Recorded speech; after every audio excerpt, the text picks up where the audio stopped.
Bonjour à tous, c'est parti pour notre 14e jour du calendrier de l'Avent.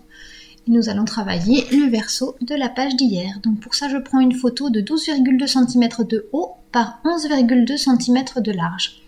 Je la place sans la coller sur ma page et je vais venir mettre un scotch à 0,5 cm du bord. Là, je viens ensuite tamponner un texte à l'encre Versamark. Donc là, j'ai tamponné le texte toujours du même tampon qui dit écharpe, bonnet et moufle. Et donc, je tamponne à différents endroits sur ma partie blanche. Puis, à l'aide de pastel ou de craie, en fait, je viens poser de la matière sur ma page, ce qui va permettre de révéler l'écriture que j'ai faite. Si vous n'avez pas de craie ou de pâte pastel, vous pouvez très bien tamponner directement en fait, par exemple avec la Distress Oxide que j'utilise là maintenant, en fait ça fonctionnera très bien également. Pour rappeler tout à fait la bonne couleur par rapport au reste de l'album, je reprends justement cette encre Peacock Feathers et je viens travailler le bord le long de ma photo en fait. Voilà, j'enlève mon scotch et donc j'ai un bord blanc bien net. C'est pas très net à l'écran, mais donc mes écritures ont bien été révélées par la craie.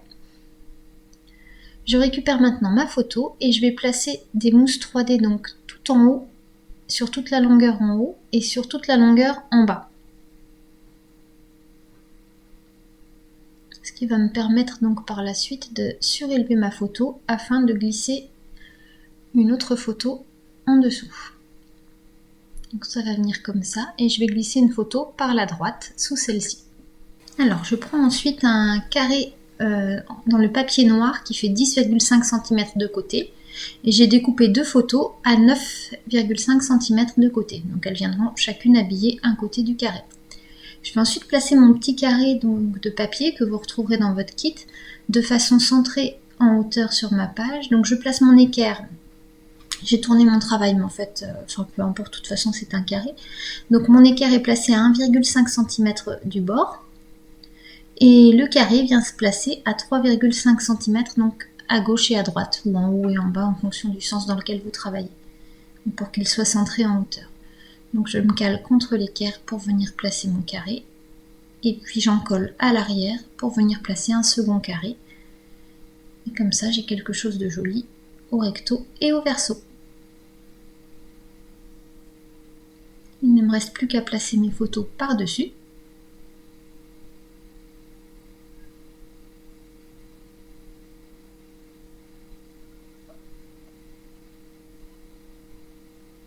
Donc d'un côté, et puis je vais faire la même chose de l'autre côté.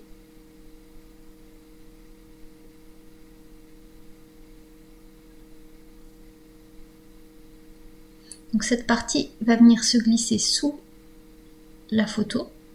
Du coup, je place en fait ma photo, enfin ma petite carte, on va appeler ça une petite carte, ma petite carte sur l'arrière de la photo, de manière à ce qu'elle coïncide parfaitement avec le bord de la photo du dessus.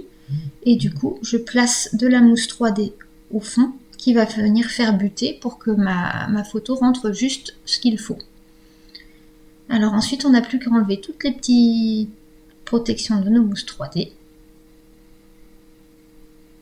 et à venir placer notre photo en lui laissant un petit bord de quelques millimètres tout autour. Voilà. Et notre petite carte vient s'insérer à l'intérieur. Donc on n'a plus que le petit carré qui dépasse. Je vous avais dit hier de garder la chute de feuillage qui nous restait. C'est juste pour venir habiller en fait notre petit carré. Il va lui apporter un petit peu de couleur et un petit peu de brillance. Donc je l'ai recoupé en deux morceaux.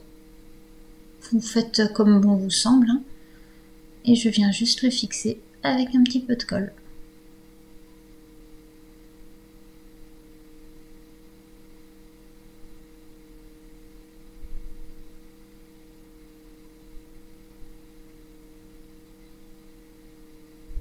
Et voilà, je replace ma petite carte dans son emplacement. Et notre page du jour est terminée. J'espère qu'elle vous a plu et je vous donne rendez-vous demain pour la suite de ce calendrier.